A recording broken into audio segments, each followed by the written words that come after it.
Okay, this video is about how to get some quality color prints for your senior board. So you'll want to have your images in the shared drives, and you're going to sit down at one of the Macs in room 131 or one of the other art classrooms. So I'm going to go into D block here where some senior boards are. You're going to go into your folder and find your piece. I'm going to use this one as an example. This was one of Courtney's. So go find your image that's in the shared drive or wherever you have it. Download it. Okay, so that it's in the downloads here.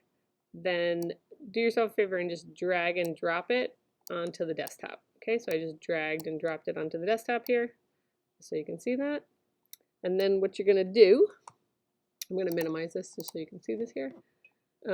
Then you can open it up in Photoshop, okay, just to check and make sure. In Photoshop, in your windows, just make sure you have layers, options, and tools. You can check off any other, like if any of these other ones are on, just check it off. You don't need it. In your tools, I'm in the old CS3 Photoshop, by the way. These are just different. I'm clicking on the tabs down here. Just for different formats. Okay, so you can see this. Got my tools. Basically, you want to take the crop tool and go ahead and crop this to 300 resolution because you're going to be able to print it, and you're going to want to. You can hit clear here. Type in 300 resolution here, and then we're printing on 11 by 17 paper, so the width can be like 10 by 16 or 16 by 10. So in this case, I'm going to go 16 by 10. If it was a portrait or vertical orientation, I would do 10 by 16. I'm going to take my keyboard shortcuts. I'm doing Command minus to zoom in and zoom out. This might actually be helpful in case I want to be able to see beyond my screen. So I just open this up. I'm going to drag a box here. Cool. And so this isn't exactly a 10 by 16 ratio. I can go like this and have it beyond there. I can have it offset to the side. I can just sort of center it if I want. I'm just using just scooching this over with my keyboard. Okay, so if I don't want to crop anything out here, when I hit apply, it's going to use whatever background color is here, and white is good. So I'm referring to this background color there, so I'm going to hit OK. And now it's actually 10 by 16. I'm going to go File, Save As, and put your initials in here. So this is Courtney's. I'm putting her initials. I'm going to put underscore. I'm going to say Bridget photo.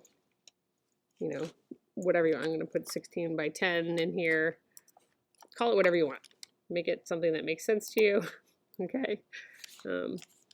And just doing dashes. I can do underscores, whatever you want. You want this to be a JPEG. You want it to be a JPEG.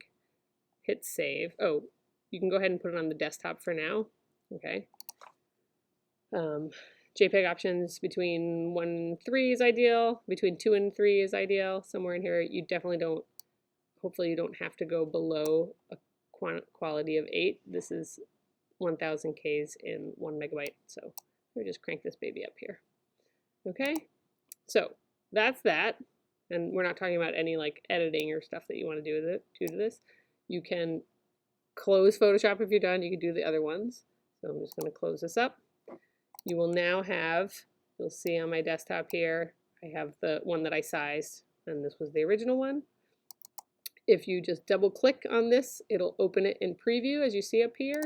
If you, for whatever reason, you can't see it on the desktop, you download it into downloads, I don't know, whatever the deal is, you can go into preview. If you can't find preview easily on the desktop down here, you can always go to the Apple, go to recent. Preview is pretty much always a recent application on all the Macs. So click preview, go file, open up your piece. Okay, so there it is. Where is it? It's on the desktop. There we go. Hit open. Okay, and now from preview you send it to print. If you send it to print from Photoshop, the printer down the hall has lots of trouble, so please don't do that. So you're going to put it inside here. This is the printer down the hall. Make sure you have put the quality photo 11 by 17 paper inside the printer before you send, okay? You're going to select the 11 by 17 paper, right? And obviously you can hit these in different ways if you want. I would encourage you to set the scale to 100 so you're in control of the size, right? But obviously you can do whatever you want. And then here's the important part. See preview? This is very important. You want to go to color matching, okay? And you want to hit in printer. This is a black and white image. It shouldn't be too big of a problem with color images. If you send it to print with color sync, the color is hideous. It's not calibrated at all. So do in printer, okay? But it's also a good idea to do it with the black and white as well. And then you would hit print. I'm not going to do it right now because I didn't actually load the paper yet, okay? So if I hadn't loaded the paper yet, I would pause right here, I'd run down the hall, put the paper in there, and then come back and hit print, okay? So that's it.